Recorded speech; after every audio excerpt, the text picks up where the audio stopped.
ഒരു കാലത്ത് മലബാറിന്റെ തീരത്തെ ഏറ്റവും സമ്പന്നമായിരുന്ന തുറമുഖ കച്ചവട നഗരം കോഴിക്കോട്. സാമൂതിരിയുടെ ദേശം, അറബ് രേഖകളിൽ പരാമർശിക്കുന്ന കാലിക്കൂത്ത്. പുരാതന കാലം മുതൽ മുസിരിസ് പോലുള്ള തുറമുഖങ്ങൾ നമ്മുടെ തീരത്തുണ്ടായിരുന്നു. എന്നാൽ 14-ാം നൂറ്റാണ്ട് മുതലാണ് ആ പുതിയ പേര് നാം കേട്ടു തുടങ്ങുന്നത്, കോഴിക്കോട്. സാമൂതിരിയുടെ കീഴിൽ എങ്ങനെയാണ് ഈ നാട് കുറഞ്ഞ കാലം കൊണ്ട് ആഗോള കച്ചവട ഭൂപടത്തിൽ അടയാളപ്പെടുത്തുന്ന വിധം വളർന്നത്? സാമൂതിരി എന്നത് ഒരു സ്ഥാനപ്പേരാണ്, കോഴിക്കോട് ഭരിച്ചിരുന്ന ഭരണാധികാരികളുടെ സ്ഥാനപ്പേര്. അപ്പോൾ 14-ാം നൂറ്റാണ്ടിലെ കോഴിക്കോടിന്റെ ഉയർച്ചയുടെ ചരിത്രമാണ് ഇന്ന് നാം അന്വേഷിക്കുന്നത്. അദപ്റ്റാക്കിന്റെ പുതുപുത്തൻ എപ്പിസോഡിലേക്ക് സ്വാഗതം. നമ്മുടെ സ്വന്തം കോഴിക്കോടിന്റെ കഥ കേൾക്കാൻ സ്റ്റേ ടിൽ ദ എൻഡ്.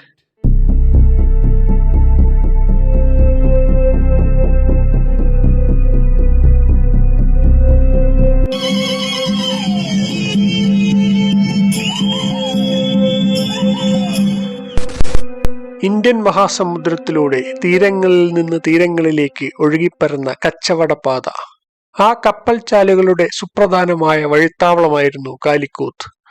ഒരുപാട് ചരിത്രം പറയാനുണ്ട്. സ്റ്റീം എഞ്ചിനുകളുടെ ആവിർഭാവത്തിന് മുമ്പാണ്. അന്ന് കാറ്റുകളുടെ ദിശയാണ് പായ്ക്കപ്പലുകളുടെ സഞ്ചാര മാർഗത്തെ നിർണയിച്ചിരുന്നത്. അപാരമായ സമുദ്ര ദൂരം താണ്ടാനുള്ള അതിനു വേണ്ട അനുകൂലമായ അവസ്ഥ ഇന്ത്യൻ സമുദ്രത്തിൽ സൃഷ്ടിച്ചത് മൺസൂൺ കാറ്റുകളാണ്. ഇന്ന് നാം അമ്പരക്കും, അത്ര ദൂരം കാറ്റുകളെ ആശ്രയിച്ച് എങ്ങനെ സഞ്ചരിക്കും? 15-ാം നൂറ്റാണ്ടിൽ രചിക്കപ്പെട്ട ഇബ്നു മാജിദിന്റെ ഒരു രൂപത്തിലാണ് ഇത്തരം യാത്രയെക്കുറിച്ച് വിവരങ്ങൾ ഉള്ളത്. തെക്ക് പടിഞ്ഞാറൻ മൺസൂൺ കാറ്റ് അത് കിഴക്കേ ആഫ്രിക്കൻ തീരത്ത് നിന്ന് മാർച്ചിൽ തുടങ്ങുകയും മലബാർ തീരത്ത് മെയ് അവസാനത്തോടെ എത്തിച്ചേരുകയും ചെയ്യുന്നു. ജൂൺ ജൂലൈ മാസങ്ങളിൽ പെരുമഴയാണ്. കടൽ യാത്ര അസാധ്യമാക്കുന്ന വിധത്തിൽ വലിയ തിരകൾ അടിച്ചു പൊങ്ങുന്നു. ഇബ്നു മാജിദിന്റെ ഭാഷയിൽ പാപത്തിരകൾ. പിന്നീടുള്ള നാവികകാലം വടക്ക് കിഴക്കൻ മൺസൂൺ കാറ്റിൻ്റെതാണ്. ആ കാലം ഒക്ടോബർ അവസാനം തുടങ്ങി ഫെബ്രുവരി വരെ നീളുന്നു. മലാക്ക മുതൽ ചെങ്കടൽ വരെ ദീർഘദൂരം കാറ്റിന്റെ സഹായത്തിൽ അക്കാലത്ത് സഞ്ചരിക്കാം. നിശ്ചിതമായ കാലങ്ങളിൽ പ്രവചനാത്മകമായ രീതിയിലാണ് ഈ സഞ്ചാരപഥങ്ങൾ ഉണ്ടായിരുന്നത് എന്ന് കാണാം. ലക്ഷ്യസ്ഥാനത്തേക്ക് ഒറ്റ യാത്രയിൽ എത്തിച്ചേരുകയല്ല, മറിച്ച് കാറ്റിന്റെ ഗതിയും ദിശയും ഒപ്പിച്ച് കപ്പൽ മാറിയാണ് ചരക്കുകളുടെ സഞ്ചാരം സാധ്യമായിരുന്നത്. അങ്ങനെയാണ് മലബാർ തീരത്തും ഏതനിലും മറ്റും പാണ്ഡികശാലയുടെ മാതൃകയിൽ വ്യാപാര തുറമുഖങ്ങൾ രൂപപ്പെടുന്നത്. നൂറ്റാണ്ടുകൾ നീളെ കച്ചവടം ഇടമുറിയാതെ നടന്ന ഒരു പാതയാണിത്. വെള്ളം ഒന്നിപ്പിക്കുന്നു, കര ഭിന്നിപ്പിക്കുന്നു എന്ന ഒരു പഴമൊഴി തന്നെയുണ്ട് തെക്ക് കിഴക്കൻ ഏഷ്യയിൽ. ഇന്ത്യൻ മഹാസമുദ്രത്തിന്റെ തീരങ്ങളിൽ ചിതറിക്കിടക്കുന്ന തുറമുഖങ്ങളുടെ ഇടയിൽ തീവ്രമായ ഹൃദയബന്ധത്തിന്റെയും സമ്പർക്കത്തിന്റെയും നൂറ്റാണ്ടുകൾ നീണ്ട ബന്ധത്തിന്റെ ഉദാഹരണങ്ങൾ നമുക്ക് ചരിത്രത്തിൽ കണ്ടെത്താം. മലബാർ, ആഫ്രിക്കൻ, ഇന്തോനേഷ്യൻ തീരങ്ങളിൽ വ്യാപിച്ച ഈ തുറമുഖ നാടുകൾ തമ്മിൽ അവയോട് ചേർന്ന് കിടക്കുന്ന ഉൾനാടുകളെക്കാൾ പരസ്പരം ബന്ധമുണ്ടായിരുന്നു. ഈ ഒരു തുറമുഖ വാണിജ്യ ശൃംഖലയിലേക്കാണ് കോഴിക്കോട് 14-ാം നൂറ്റാണ്ടിൽ ഉയർന്നു വരുന്നത്. മലബാർ തീരത്തിന്റെ മാപ്പിലൂടെ കണ്ണോടിച്ചാൽ ബോധ്യപ്പെടുന്ന ഒരു കാര്യമുണ്ട്. കോഴിക്കോട് ഒരു സ്വാഭാവികമായ പ്രകൃതിദത്തമായ തുറമുഖമല്ല. കപ്പലുകൾക്ക് അവിടെ അടുക്കുക പോലും എളുപ്പമായിരുന്നില്ല. എന്നിട്ടും മലബാർ തീരത്തെ മറ്റു പ്രകൃതിദത്തമായ തുറമുഖങ്ങളെ പിന്തള്ളി കോഴിക്കോട് തങ്ങളുടെ അപ്രമാദിത്വം സ്ഥാപിച്ചത് എങ്ങനെയാണ്? കേരളത്തിൽ നിന്ന് ഇസ്ലാം സ്വീകരിച്ച് പ്രവാചക കാലഘട്ടത്തിൽ തന്നെ മക്കയിലേക്ക് പോയ ഒരു ചേര രാജാവിന്റെ കഥയുണ്ട്, ചേരമാൻ പെരുമാൾ. പുരാതന കാലത്ത് നിലവിലിരുന്ന 3 പ്രധാന സാമ്രാജ്യങ്ങളിൽ ചോള, ചേര, പാണ്ഡ്യ, ഇന്നത്തെ കേരളം ഉൾക്കൊള്ളുന്ന മലബാർ തീരം ഭരിച്ചിരുന്ന രാജവംശമാണ് ചേരന്മാർ. ചേര രാജവംശത്തിലെ അവസാനത്തെ ഭരണാധികാരിയാണ് മക്കയിലേക്ക് പോയ ചേരമാൻ പെരുമാൾ. മുസ്ലിം, പോർച്ചുഗീസ് രേഖകളിലെല്ലാം ഉദ്ധരിക്കപ്പെട്ട ചരിത്രവും മിത്തും കൂടിക്കലർന്ന ഈ സംഭവവുമായി ബന്ധപ്പെടുത്തിയാണ് കോഴിക്കോടിന്റെ പൗരാണിക ഉത്ഭവം കേരളോൽപ്പത്തിയിൽ വിശദീകരിക്കുന്നത്.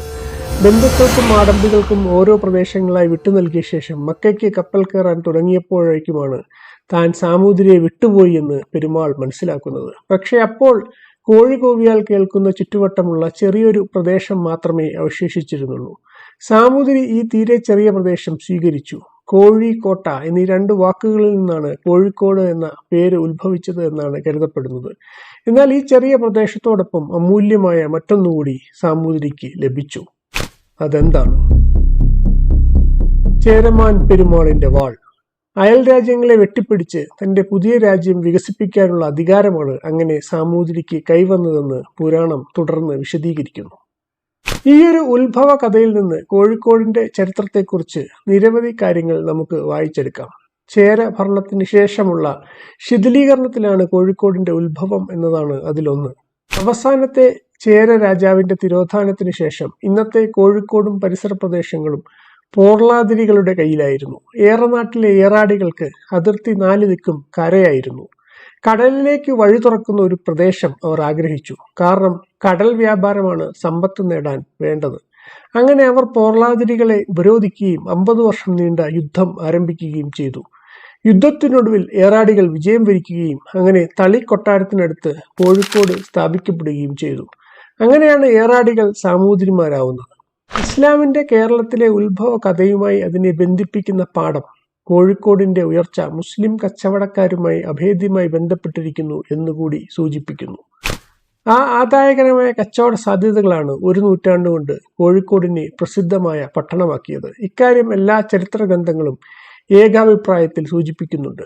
കോഴിക്കോട് സാമൂതിരി കോവിലക ഗ്രന്ഥവരി തന്നെ പറയുന്നത് അങ്ങനെയാണ്. ഇസ്ലാം വിശ്വാസികൾ പല സ്ഥലങ്ങളിൽ നിന്ന് വരികയും ഒന്നിച്ചുകൂടുകയും ചെയ്തതിന്റെ ഫലമായി സാമൂതിരി മലബാറിലെ രാജാക്കന്മാരിൽ ഏറ്റവും ശക്തനും പ്രധാനിയുമായി മാറി. ചേര രാജ്യത്തിന്റെ ശിഥിലീകരണത്തിന് ശേഷം മുസ്ലിം കടൽ വ്യാപാര ബന്ധത്തിലൂടെ ശക്തി പ്രാപിച്ചു വന്ന ദേശമാണ് കോഴിക്കോട് എന്നത് നമുക്ക് മനസ്സിലായി. എന്നാൽ നാം ഉന്നയിച്ച പ്രധാന ചോദ്യം ബാക്കിയാണ്. ചേരമാൻ പെരുമാളിന്റെ ഒറിജിനൽ മിത്തിൽ പോലും കപ്പൽ ഇറക്കാനുള്ള സ്ഥലമായി പരാമർശിക്കുന്നത് കൊടുങ്ങല്ലൂർ, പന്തലായിനി, ധർമ്മപട്ടണം, കൊയിലാണ്ടി തുടങ്ങിയ സ്ഥലങ്ങളാണ്. പുതിയതായി ഉയർന്നു വന്ന കോഴിക്കോട് വ്യാപാരികൾക്ക് 14-ാം നൂറ്റാണ്ട് മുതൽ പ്രിയങ്കരമായി തീരാൻ, അവർക്ക് ആകർഷണീയമായി മാറാൻ ഒരു കാരണമുണ്ടാവണമല്ലോ. എന്തുകൊണ്ട് പരമ്പരാഗത തുറമുഖങ്ങളെ ഒഴിവാക്കി അവർ കോഴിക്കോടിനെ തിരഞ്ഞെടുത്തു? സമുദ്രത്തിലൂടെയുള്ള ദീർഘദൂര വ്യാപാരത്തിൽ ഉൾച്ചേർന്ന ഒരു വൈഷമ്യം മനസ്സിലാക്കേണ്ടത് ഇവിടെ പ്രധാനമാണ്. വിശ്വാസം, പരസ്പര വിശ്വാസത്തിന്റെ സാഹചര്യം. നിങ്ങൾ ഒരു കച്ചവടക്കാരനാണെന്ന് കരുതുക. കാറും കോളുമുള്ള കടൽ താണ്ടി നിങ്ങൾ അപരിചിതമായ നാട്ടിലെത്തുന്നു. നിങ്ങളുടെ കയ്യിൽ വ്യാപാരത്തിന്റെ അതിന്റെ വിലയായ വലിയ സമ്പാദ്യമുണ്ട്. തീർച്ചയായും നിങ്ങൾ വലിയ റിസ്കിലാണ്. നിങ്ങളുടെ കയ്യിലെ സമ്പാദ്യത്തിൽ കണ്ണുവെക്കുക കൊള്ളക്കാർ മാത്രമായിരിക്കില്ല, നാട്ടിലെ രാജാവിന് പോലും അതൊരു വലിയ പ്രലോഭനമാവും. ഒരു കടൽ വ്യാപാരിക്ക് അവരെ നേരിടാൻ കഴിയുന്ന വലിയ പടയാളികളെ സദാ കൊണ്ടു നടക്കുക ഒരിക്കലും സാധ്യമല്ല. അങ്ങനെ വ്യാപാരികൾക്ക്, നാവികർക്ക്, കപ്പൽ ഉടമകൾക്ക് നേരിടേണ്ടി വരുന്ന വലിയ അനീതികളെക്കുറിച്ച് അക്കാലത്തെ നിരവധി ചരിത്ര ഗ്രന്ഥങ്ങൾ വിവരിക്കുന്നുണ്ട്. ഈ പശ്ചാത്തലത്തിലാണ് കോഴിക്കോടിനെ സംബന്ധിക്കുന്ന സാമൂതിരിമാരുടെ സവിശേഷമായ നയങ്ങൾ എങ്ങനെ അതിന്റെ ഉയർച്ചയ്ക്ക് വഴിതെളിച്ചു എന്ന് നാം കാണേണ്ടത്. കോഴിക്കോടിനെ കുറിച്ച് വിവരങ്ങൾ എല്ലാം തന്നെ പറയുന്നത് കച്ചവടക്കാർ അവിടെ അനുഭവിച്ച വലുതായ സുരക്ഷിതത്വത്തെക്കുറിച്ചാണ്.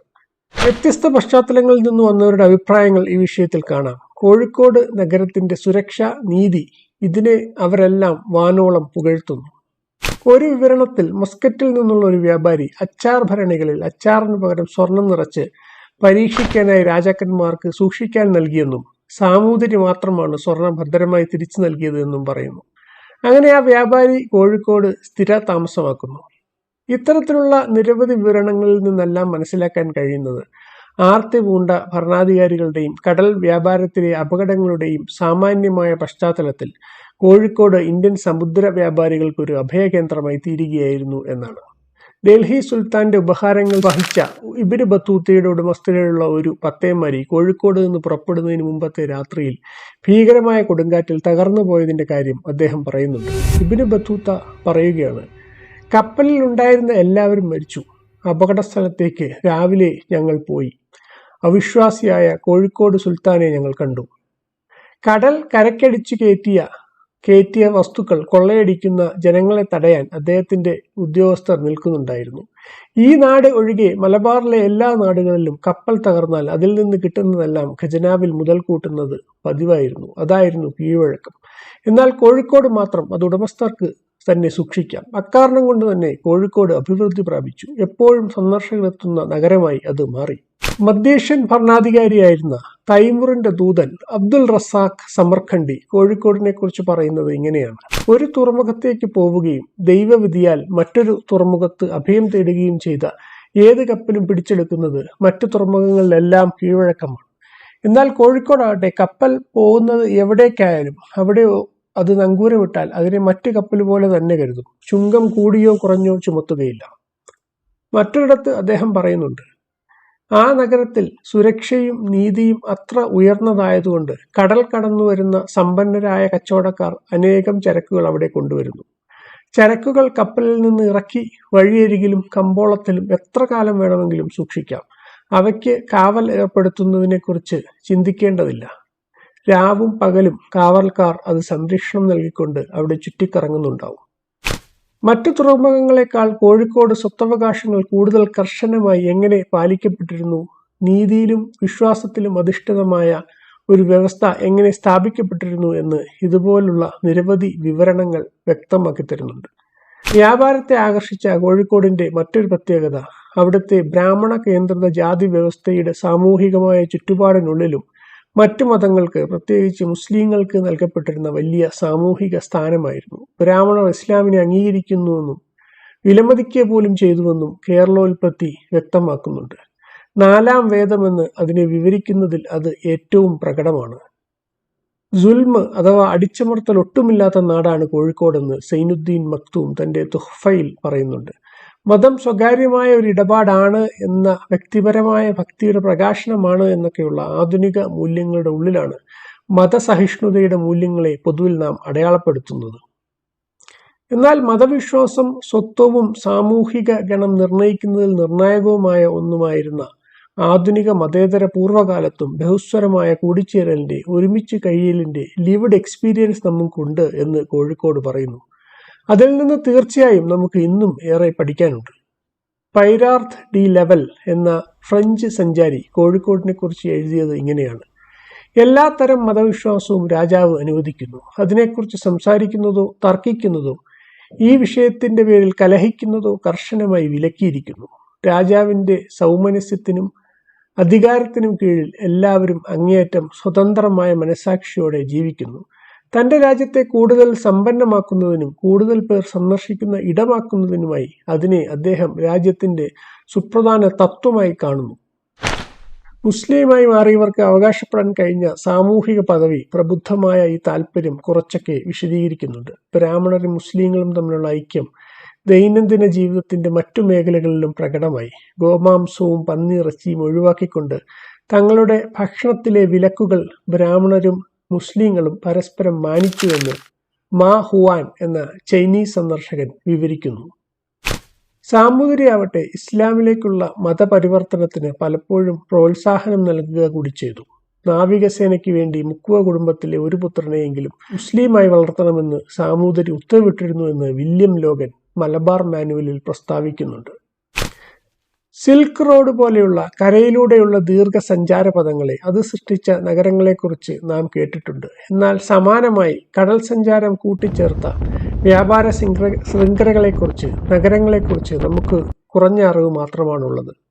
ആ ആഗോള ചരിത്രത്തിലാണ് കോഴിക്കോടിന്റെ സ്ഥാനമുള്ളത്. ഈ പാതയുടെ എക്കോണമിയെ, അതിന്റെ എത്തിക്സിനെ, വ്യവസ്ഥകളെ ഊട്ടിയുറപ്പിക്കുന്ന നയസമീപനങ്ങൾ കൈക്കൊണ്ടുകൊണ്ടാണ്, അതിൽ ഭാഗഭാക്കായ വ്യത്യസ്ത ജനവിഭാഗങ്ങളെ സ്വന്തക്കാരായി ചേർത്ത് പിടിച്ചുകൊണ്ടാണ് സാമൂതിരിമാർ കോഴിക്കോടിനെ ഉയർച്ചയിൽ നിന്നും ഉയർച്ചയിലേക്ക് എത്തിച്ചത്. അതിൽ അതിപ്രധാനം കോഴിക്കോട്ടെ സവിശേഷമായ സ്വത്ത് നിയമങ്ങളായിരുന്നു എന്ന് നാം കണ്ടു. ഇന്നത്തെ ഭാഷയിൽ പറഞ്ഞാൽ ഇൻവെസ്റ്റ്മെന്റ് ഫ്രണ്ട്ലി ആയ, വ്യാപാരികൾക്ക് അവരുടെ സ്വത്തിന്മേൽ അവകാശം ഉറപ്പാക്കുന്ന ഒരു നയം.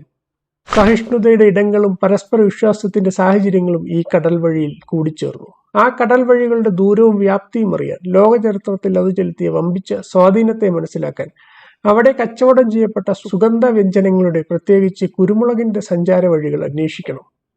എന്നാൽ അത് മറ്റൊരു സുദീർഘമായ യാത്രയാണ്, മറ്റൊരു കഥയാണ്. അതിനായി മറ്റൊരു എപ്പിസോഡിൽ നമുക്ക് വീണ്ടും കാണാം.